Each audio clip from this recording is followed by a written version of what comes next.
വിദ്യാർത്ഥിയായി ബാംഗ്ലൂരിൽ പഠിക്കുന്ന കാലത്ത് കാപ്പനച്ചനുമായിട്ട് സംവദിക്കുവാനായിട്ട് കിട്ടുന്ന അവസരങ്ങളൊക്കെ ഒരു വലിയ സർവകലാശാലയിൽ വിദ്യാഭ്യാസം നടത്തുന്ന ഒരു അനുഭവമായി. അദ്ദേഹത്തിന്റെ ജീവിതം തന്നെ ഒരു വലിയ പാഠപുസ്തകമായി. ബാംഗ്ലൂരിൽ താമസിച്ച രീതിയും നാട്ടിൽ താമസിച്ച രീതിയും ഒക്കെ അടുത്ത് പരിചയപ്പെട്ടുള്ളവർക്ക് അറിയാം.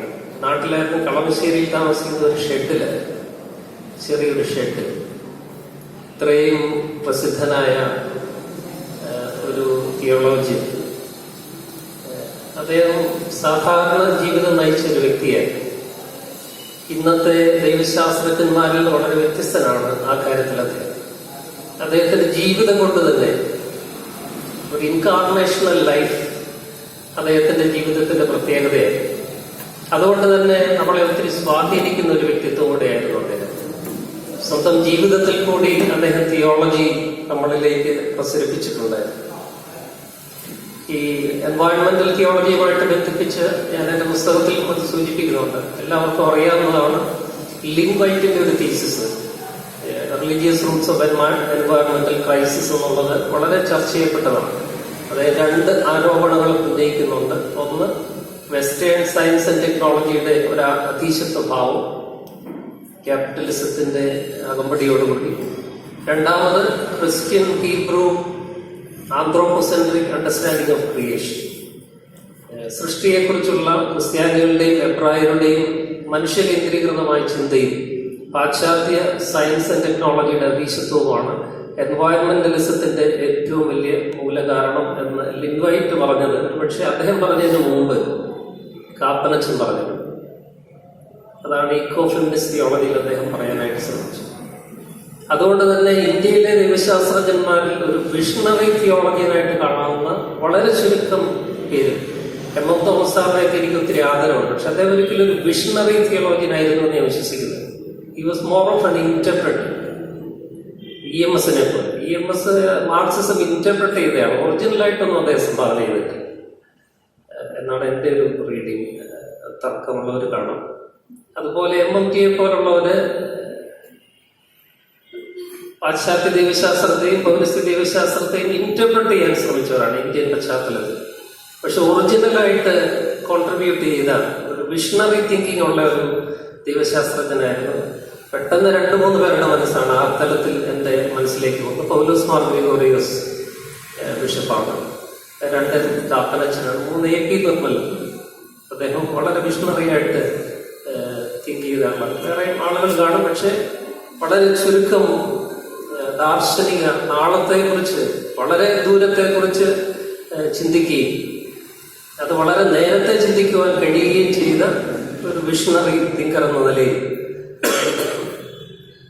കാപ്പനച്ചന്റെ ദൈവശാസ്ത്ര ചിന്തകളെ നമുക്ക് കാണേണ്ടത്. അദ്ദേഹം ഇക്കോ ഫെമിനിസ്റ്റ് തിയോളജിയെ കുറിച്ച് പറയുമ്പോൾ ഈ സബ്ജക്ട് ഓബ്ജക്ട് ഡൈക്കോട്ടമി അദ്ദേഹം തള്ളി പറയുന്നുണ്ട്. മനുഷ്യനും പ്രകൃതിയും തമ്മിലുള്ള ദ്വൈതം, ഒരു ക്ലാസിക്കൽ ഗ്രീക്ക് ഫിലോസഫിയിൽ വരുന്ന ആ ദ്വൈത ചിന്തയെ അദ്ദേഹം തള്ളി പറയുകയും ശങ്കരന്റെ രീതിയിലുള്ളതല്ല, ഒരുപക്ഷെ ഗുരുദേവന്റെ വ്യാഖ്യാന രീതിയിലുള്ള ഒരു അദ്വൈതം അദ്ദേഹം മുന്നോട്ട് വയ്ക്കുകയും ചെയ്തു. റിയാലിറ്റിയെ ക്വാണ്ടിഫയബിളായിട്ട് കാണുകയും ക്വാണ്ടിഫയബിൾ ആയിട്ടുള്ളത് മാത്രമാണ് ശരിയെന്ന് ചിന്തിക്കുകയും ചെയ്യുന്ന ഒരു വെസ്റ്റേൺ എൻലൈറ്റൻമെന്റ് പാരഡൈം അദ്ദേഹം തള്ളിക്കളഞ്ഞു.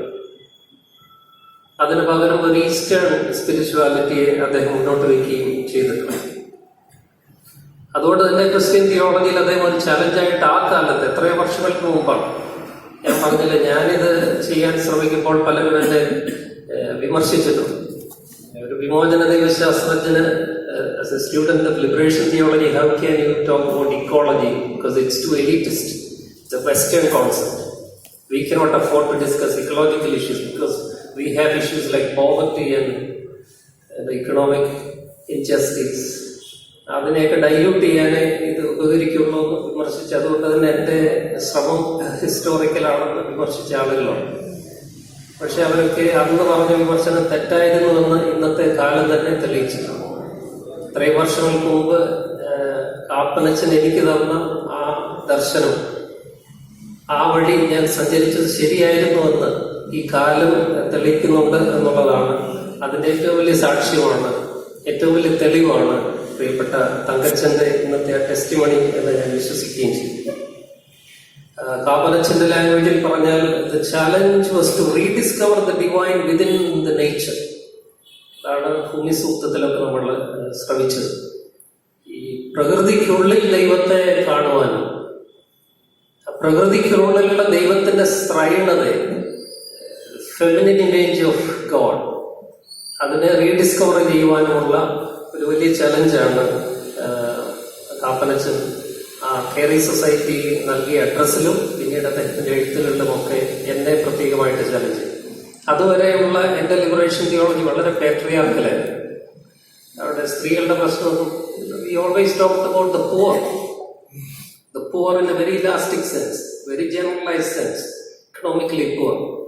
പ്രത്യേകിച്ച് ഒരു മാർക്സിസ്റ്റ് ഇൻഫ്ലുവൻസിൽ നമ്മൾ ഇക്കോണമി മാത്രമാണ് അഡ്രസ് ചെയ്തത്, ക്യാപിറ്റലിസം മാത്രമാണ് അഡ്രസ് ചെയ്തത്.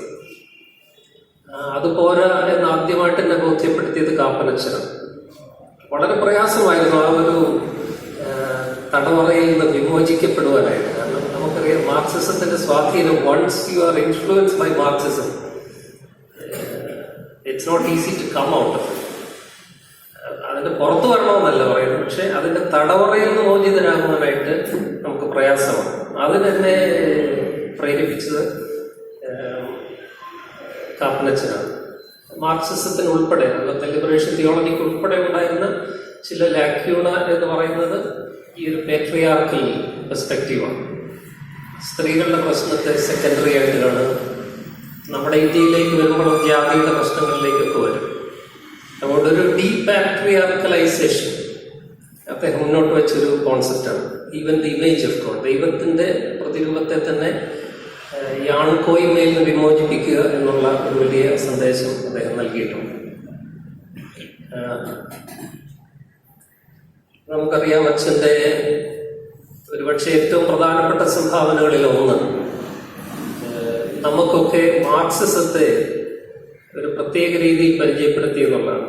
സാർ തന്നെ അത് പറയുകയുണ്ടായി. മാർക്സിസം പഠിച്ചത് അദ്ദേഹത്തിന്റെ കൂടെ ഇരുന്നാണ് എന്ന് പറയുമ്പോൾ, മാർക്സിസത്തെ കുറിച്ച് ഇത്രയും എഴുതിയിട്ടുള്ള ഒരു ക്രിസ്ത്യൻ തിയോളജി ഇന്ത്യയിൽ, ലാറ്റിൻ അമേരിക്കയിൽ വേറെ ഉണ്ടാവും, ഇന്ത്യയിൽ വേറെ ആരെങ്കിലും ഉണ്ടെന്ന് ഞാൻ വിചാരിക്കുന്നത്. അതുപോലെ അതോറിറ്റേറ്റീവായിട്ട് അദ്ദേഹത്തിന്റെ PhD പോലും അതുമായിട്ട് ബന്ധപ്പെട്ടതാണ്. പക്ഷേ പൗലോസ് മാർ പൗലോസ് തിരുമേനിയാണ് പിന്നെ മാർക്സിസവുമായിട്ട് ബന്ധപ്പെട്ട് ഒരു ഡോക്ടറൽ തീസിസ് തിയോളജിയിൽ ചെയ്തിട്ടുള്ളത്.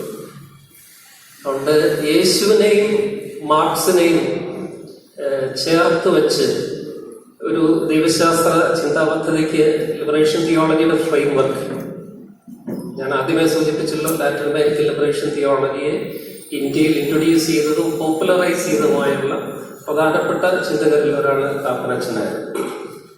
എന്നാൽ അവസാന കാലത്ത് കാപ്പനച്ചൻ മാർക്സിൽ നിന്ന് മുന്നോട്ട് സഞ്ചരിക്കുവാനായിട്ട് ഒരു വലിയ ശ്രമം നടത്തുന്നു. അത് പല ലിബറേഷൻ തിയോളജിയൻസും മനസ്സിലാക്കിയിട്ടില്ല, അവരതിൻ്റെ പുറകെ പോകാൻ ശ്രമിച്ചിട്ടും. അവിടെയാണ് അദ്ദേഹം ഇക്കോ ഫെമിനിസ്റ്റ് തിയോളജിയുടെ റിലവൻസ് കൊണ്ടുവന്നത്. പരിസ്ഥിതിയെയും സ്ത്രീ പ്രശ്നങ്ങളെയും അഭിമുഖീകരിക്കാതെ ലിബറേഷൻ തിയോളജി മുന്നോട്ട് പോകാൻ സാധ്യമല്ല. ആന്ത്രോപോസെൻട്രിസിസവും പാട്രിയാർക്കി, ആന്ത്രോപോസെൻട്രിസിസം ആൻഡ് ആൻഡ്രോസെൻട്രിസിസം, പുരുഷകേന്ദ്രീകൃതത്വവും മനുഷ്യകേന്ദ്രീകൃതത്വവും ചർച്ച ചെയ്യാതെ, അഡ്രസ് ചെയ്യാതെ മോചന ദൈവശാസ്ത്രത്തിന് ഭാവിയില്ല എന്ന് അദ്ദേഹം ഊന്നിപ്പറയുകയുണ്ടായി. അതിൽ അദ്ദേഹം മാർക്സിനെ വിമർശിക്കുന്നു. ആദ്യമായിട്ട് ഒരുപക്ഷെ ക്യാപിറ്റലിസവും മാർക്സിസവും തമ്മിലൊരു ചോയ്സ് എൻവയോൺമെന്റലിസം മുന്നോട്ട് വെച്ചാൽ വലുതായിട്ടില്ല എന്ന് അദ്ദേഹമാണ് എന്നെ ബോധ്യപ്പെടുത്തി. പിന്നീടാണ് ഞാൻ ആ വഴിക്ക് കൂടുതൽ പഠിക്കുവാനായിട്ട് ശ്രമിച്ചത്. പ്രത്യേകിച്ച് എൻ്റെ തീസിസുമായിട്ട് ബന്ധപ്പെട്ട് ഡേവിഡ് മക്ലെലൻ എന്ന് പറയുന്ന വളരെ പ്രശസ്തനായ ഒരു മാർക്സിസ്റ്റ് സോഷ്യൽ സയന്റിസ്റ്റ്, ഞാൻ പഠിച്ച യൂണിവേഴ്സിറ്റിയിലെ പ്രൊഫസറായിരുന്നു. അദ്ദേഹവുമായിട്ട് ധാരാളം സമയം മാർക്സിസവും ലിബറേഷൻ തിയോളജിയുമായിട്ടുള്ള ബന്ധത്തെക്കുറിച്ച് പഠിക്കുവാനും ചർച്ച ചെയ്യാനും ഒക്കെ സാധിച്ചിട്ടുണ്ട്. അദ്ദേഹവും ഈ ഒരു വഴിയിലാണ് അവസാന കാലത്ത് സഞ്ചരിച്ചത്. മാർക്സിസവും അടിസ്ഥാനപരമായിട്ട് ആന്ത്രോപോസെൻട്രിക്കാണ്. അതിനുള്ള വഴി പറഞ്ഞു തന്നത് കാപ്പനച്ചനാണ്. അതാണ് എൻ്റെ ഇൻസ്പിറേഷൻ. പ്രത്യേകിച്ച് പ്രകൃതിയുടെ ഇൻട്രിൻസിക് വർക്ക്, പ്രകൃതിക്ക് അതിൻ്റെതായ ഒരു തനത് മൂല്യമുണ്ടെന്ന് മാർക്സ് ഒരിക്കലും വിശ്വസിച്ചില്ല. ഇൻസ്ട്രുമെന്റൽ വാല്യൂ മാത്രമേ അദ്ദേഹം അംഗീകരിക്കുന്നുള്ളൂ. അതുകൊണ്ട് തന്നെ ട്രാൻസ്ഫോംഡ് നേച്ചറിനെ വാല്യൂ ഉള്ളൂ എന്നാണ് അദ്ദേഹം പറയുന്നത്. First nature and second nature എന്നുള്ള ഒരു കാറ്റഗറി അവിടെയാണ് വരുന്നത്. First nature intrinsic worth of creation marks negate ചെയ്യുന്നുണ്ട്. സെക്കൻഡ് നേച്ചർ എന്ന് പറയുന്നത് ട്രാൻസ്ഫോംഡ് മനുഷ്യൻ പ്രകൃതിമേൽ അധീശത്വം സ്ഥാപിച്ച് അതിനെ നമുക്ക് പ്രയോജനപരമായ രീതിയിൽ മാറ്റുന്നത്, മോഡിഫൈ ചെയ്യുന്ന നേച്ചറിനെ മാത്രം അംഗീകരിക്കുന്ന ഒരു മാർക്സ് ഉണ്ട്. അപ്പൊ ഈ പ്രത്യേകതകളൊക്കെ ആദ്യമായിട്ട് എന്റെ ശ്രദ്ധയിൽപ്പെടുത്തുന്ന അദ്ദേഹമാണ്. അത് തന്നെ എല്ലാ ഗ്രാംഷിയെ നമ്മുടെ സബാൾട്ടൺ സ്റ്റഡീസിലൊക്കെ ഗ്രാംഷി വരുന്നുണ്ട്. സിവിൽ സൊസൈറ്റിയുടെ ഒരു ആധികാരികത, പ്രോമിനൻസ് സോഷ്യൽ സയൻസിൽ കൊണ്ടുവരാനായിട്ടുള്ള ആദ്യകാലത്തെ ഒരു തിയോളജിന്റെ ഭാഗമായിട്ട് അദ്ദേഹത്തിന്റെ ഭാഗത്തു നിന്നുണ്ടായി. ഇതൊക്കെ എന്നെ വളരെ സ്വാധീനിച്ചിട്ടുള്ളതാണ്.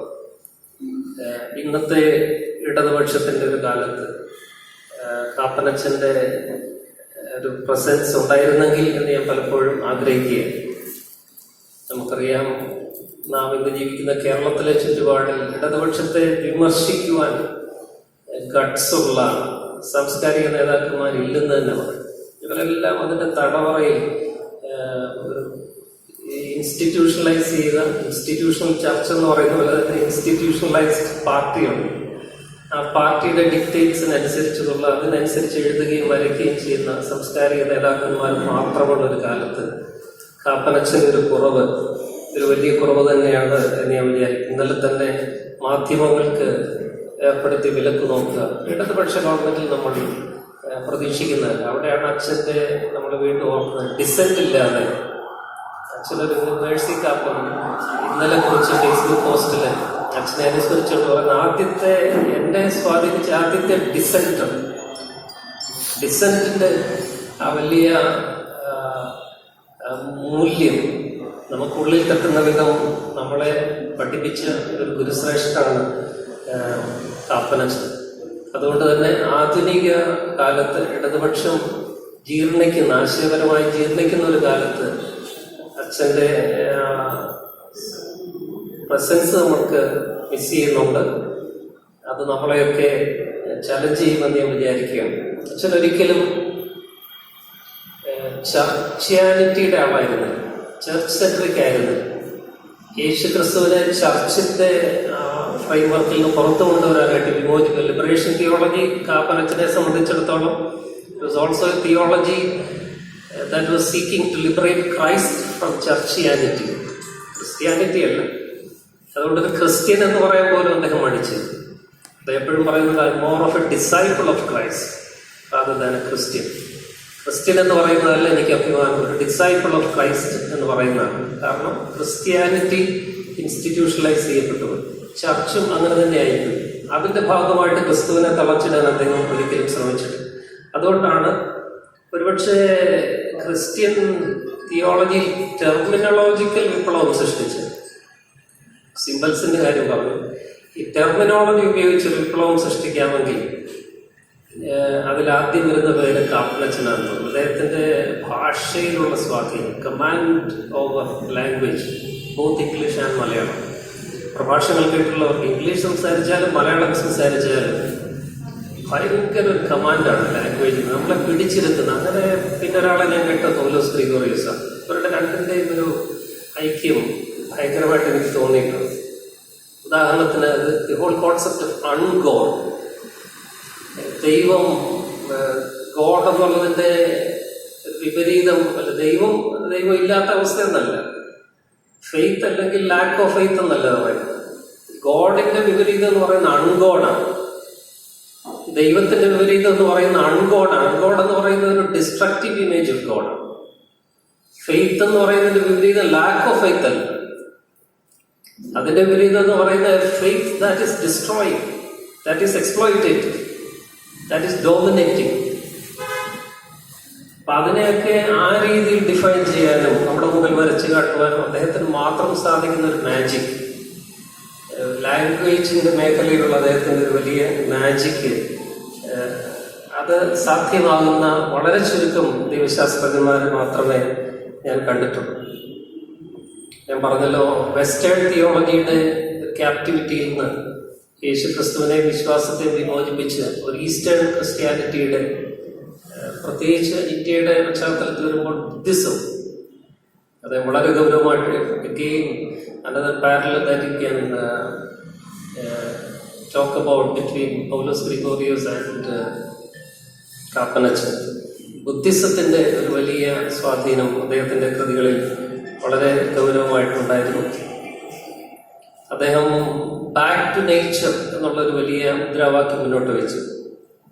അദ്ദേഹം മരണത്തെക്കുറിച്ച് പോലും സംസാരിക്കുമ്പോൾ, ഞാൻ ഈ ലോകത്ത് മാറുകയല്ല, ഞാൻ ഈ ലോകത്ത് നിന്ന് അപ്രത്യക്ഷമാകത്തില്ല, ഞാൻ ഈ ഭൂമി വിടുകയില്ല, മറിച്ച് ഞാൻ ഭൂമിയിലേക്ക് തിരികെ പോവുകയാണ് എൻ്റെ മരണത്തിൽ കൂടി ചെയ്യുന്നത് എന്ന് അദ്ദേഹം ഉറച്ചു വിശ്വസിച്ചു. അതുകൊണ്ട് തന്നെ അദ്ദേഹത്തിൻ്റെ ഈ ഡെത്ത് ആനിവേഴ്സറി നമ്മൾ സെലിബ്രേറ്റ് ചെയ്യുമ്പോൾ ആ വാക്യം ഉപയോഗിക്കേണ്ടത് ആഘോഷിക്കേണ്ട ഒന്നാണ്. അദ്ദേഹത്തിന്റെ ജീവിതം മാത്രമല്ല, അദ്ദേഹത്തിന്റെ മരണവും നമ്മൾ ആഘോഷിക്കേണ്ടതാണ്. കാരണം അദ്ദേഹം മരിച്ചിരിക്കുന്നത് പ്രകൃതിയിലേക്കുള്ള ഒരു തിരിച്ചുപോകൽ വഴിയാണ്. He has gone back to his mother earth. നമ്മൾ ആദ്യം പ്രാർത്ഥനാ ഗാനത്തിൽ കൂടി കേട്ട, ഭൂമി സൂക്തത്തിൽ കേട്ട, ഭൂമിയെ അമ്മയായിട്ട് ചിത്രീകരിക്കുന്ന ഒരു വലിയ കാഴ്ചപ്പാട് അദ്ദേഹത്തിന്റെ ചിന്തയിലുടനീളം ഉണ്ടായിരുന്നു. സ്വന്തം മാതാവായ ഭൂമിയിലേക്ക് അദ്ദേഹം തിരികെ വിലയം പ്രാപിച്ചിരിക്കുന്നു. അതിന്റെ ഓർമ്മയുടെ ഈ അനുസ്മരണ വേളയിൽ ഒരുപക്ഷെ രണ്ട് കാര്യങ്ങളോട് പറഞ്ഞതിന്റെ വാക്കുകൾ അവസാനിക്കും. ഒന്ന്, അദ്ദേഹം അവസാന കാലത്തെ വട്ടമറ്റ സാർ ഓർപ്പിച്ചതുപോലെ ഹിന്ദുത്വയെ കുറിച്ച് ശക്തമായിട്ട് എഴുതി. Towards Phag end of his life, that was one theme that Kappen sought to address. വളരെ ശക്തമായിട്ട് നമ്മളൊക്കെ ഹിന്ദുത്വയെ കുറിച്ച് ചർച്ച ചെയ്യുന്നതിന് വളരെ മുമ്പ്, ആദ്യ കാലങ്ങളിൽ തന്നെ അദ്ദേഹം അത് ഗൗരവമായിട്ട് എടുത്തു എന്നുള്ളത് വീണ്ടും അദ്ദേഹത്തിന്റെ വിഷണറി കപ്പാസിറ്റി വെളിവാക്കുന്ന ഒന്നാണ്. യേശുദാസ് സാർ പറഞ്ഞ ജർമ്മൻ നാസി ഐഡിയോളജി എങ്ങനെ ഒരു ഫാഷിസത്തിലേക്ക്, ഫാഷിസം ഒരു നാഷണലിസ്റ്റ് ഐഡിയോളജി എങ്ങനെ ഫാഷിസത്തിലേക്ക് പോയി എന്നുള്ളത്, അതിൻ്റെ ഒരു പാരലൽ ഇന്ത്യയിൽ അദ്ദേഹം വായിച്ചെടുത്തു. അവിടെ അദ്ദേഹം ഉപയോഗിക്കുന്ന ഒരു പുതിയ പദമുണ്ട്, മിത്തോക്രസി. അച്ഛന് മാത്രം സാധ്യമാകുന്ന മാജിക്കാണ് മിത്തോക്രസി. ഈ മിത്തിന്റെ ഉപയോഗം ഡിക്റ്റേറ്റേഴ്സ് എങ്ങനെയാണ് ഉപയോഗിക്കുന്നത് എന്നുള്ളത് അദ്ദേഹം ശക്തമായിട്ട് അവിടെ പറയുന്നു. ഇപ്പം നാസി ജർമ്മനിയില് ഹിറ്റ്ലറും കൂടെയുള്ളവർ ഉപയോഗിച്ചത് ഒരു സെക്കുലർ മിത്താണ്. നോർഡിക് റേസിന്റെ അപ്രമാദിത്വം, secretness, privilege of the Nordic race as a race, ഒരു വംശം എന്ന നിലയിൽ നോർഡിക്കുകാരുടെ അപ്രമാദിത്വം, അവരുടെ സുപ്പീരിയോറിറ്റി എന്ന ഒരു സെക്കുലർ മിത്തിനെയാണ് അദ്ദേഹം സെലിബ്രേറ്റ് ചെയ്ത് ഫാഷിസത്തിന്റെ അവസ്ഥയിലേക്ക് കൊണ്ടുപോകുന്നത്. അതൊരു സെക്കുലർ മിത്തായിരുന്നെങ്കിൽ കാപ്പൻ പറയുന്നത് ഇന്ത്യയിൽ ഹിന്ദുത്വ എന്ന ഫാഷിസം ഉപയോഗിക്കുന്നത് ഒരു റിലീജിയസ് മിത്തിന്റെ സെലിബ്രേഷൻ. അതിന്റെ ഒരു ഉദാഹരണമാണ്, പ്രകടമായ സിമ്പലാണ് Rama, the concept of Rama. ആരാണ് രാമൻ? സുനിൽ പിള്ളയുടെ പറയുന്ന രാമനാണ്. ഈ രാമൻ രാവണനെ കൊന്ന് ആധിപത്യം സ്ഥാപിക്കുന്ന രാമൻ. അവർണരെ തകർക്കുന്നു, അവരെ തകർത്ത് ഒരു സവർണ ദേശീയത സ്ഥാപിക്കുന്ന രാമൻ. ആ രാമനാണ് ഇന്ന് ആഘോഷിക്കപ്പെടുന്നത്.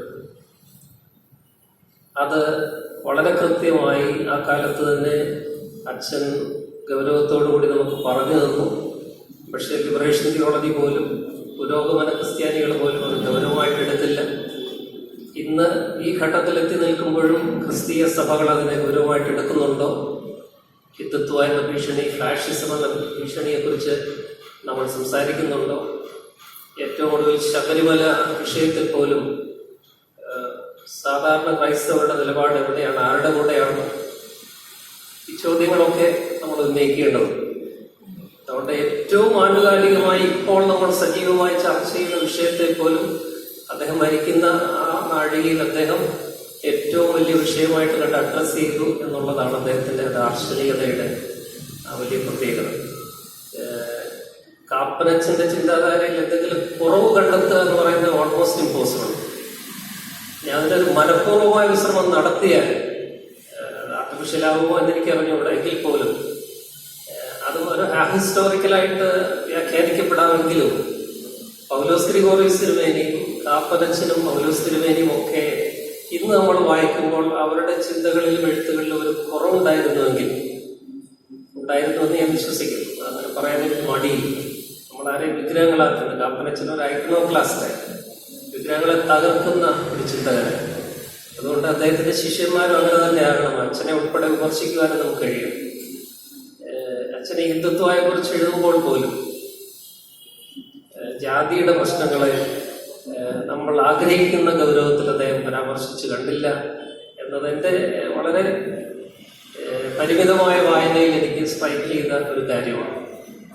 ഫാഷിസത്തെ കുറിച്ച് സംസാരിക്കുമ്പോഴും രാമനെ കുറിച്ച് സംസാരിക്കുമ്പോഴും ആദർശരാമനെ കുറിച്ചുള്ള അദ്ദേഹത്തിന്റെ ചിത്രീകരണത്തിലുമൊക്കെ അതിന്റെ ഒരു റിലീജിയസ് മാനം മാത്രമേ അദ്ദേഹം മുന്നോട്ട് വയ്ക്കുന്നത്. ഒരു കൾച്ചറൽ ഡയമെൻഷൻ, പ്രത്യേകിച്ച് ജാതിയുമായിട്ട് ബന്ധപ്പെട്ട ചർച്ചകൾ കാണുന്നില്ല എന്നുള്ളത് ഒരു കുറവ് തന്നെയാണ് എന്ന് ഞാൻ വിചാരിക്കുന്നു. പക്ഷെ അദ്ദേഹം ഇന്ന് ജീവിച്ചിരുന്നെങ്കിൽ അതിലേക്ക് വരുമായിരുന്നു എന്നുള്ളതിന് എനിക്ക് സംശയമില്ല. പക്ഷെ അദ്ദേഹത്തെ പോലെയുള്ള ഒരു ദാർശനികയെ മുന്നോട്ട് കണ്ട് എഴുതുകയും ചിന്തിക്കുകയും ചെയ്യുന്ന ഒരാള് അതിനെ എങ്ങനെ കാണാതെ പോയി എന്ന് എനിക്കിപ്പോഴും മനസ്സിലാകുന്നു. അത് പൗലോസ് ഗ്രിഗോറിയോസ് ആയാലും ഒക്കെ അവിടെ ഇവിടെയൊക്കെ ചില സ്പാർക്കുകൾ ഉണ്ടെന്ന് അല്ലാതെ അതിനോട് വളരെ ബന്ധപ്പെട്ട് പറയാം. മാർക്സിനെ കുറിച്ച് ഇത്രയും വാചാലമായി സംസാരിച്ച, യേശുവിനെയും മാർക്സിനെയും ചേർത്ത് നിർത്തിയ കാപ്പനച്ചൻ എന്തുകൊണ്ട് അംബേദ്കറിനെ കണ്ടില്ല? എന്തുകൊണ്ട് അംബേദ്കറിനെ കുറിച്ച് വിശദമായിട്ട് പഠിച്ചില്ല? അല്ലെങ്കിൽ ഒരു പുസ്തകമോ ലേഖനമോ കൃത്യമായിട്ട് എഴുതിയില്ല എന്നുള്ളൊരു ചോദ്യവും ഇന്നും അദ്ദേഹത്തിന്റെ ആത്മാവ് ജീവിച്ചിരിക്കുന്നു എന്ന് ഞാൻ വിശ്വസിക്കുന്നതുകൊണ്ട് ഞാൻ അദ്ദേഹത്തോട് ചോദിക്കുക. അങ്ങനെയുള്ള നമ്മുടെ സമകാലീന പശ്ചാത്തലത്തിൽ മാത്രമല്ല എല്ലാ കാലത്തും, ഇന്നലെയും ഇന്നും നാളെയും ഇന്ത്യയിൽ അംബേദ്കർ ഇല്ലാതെ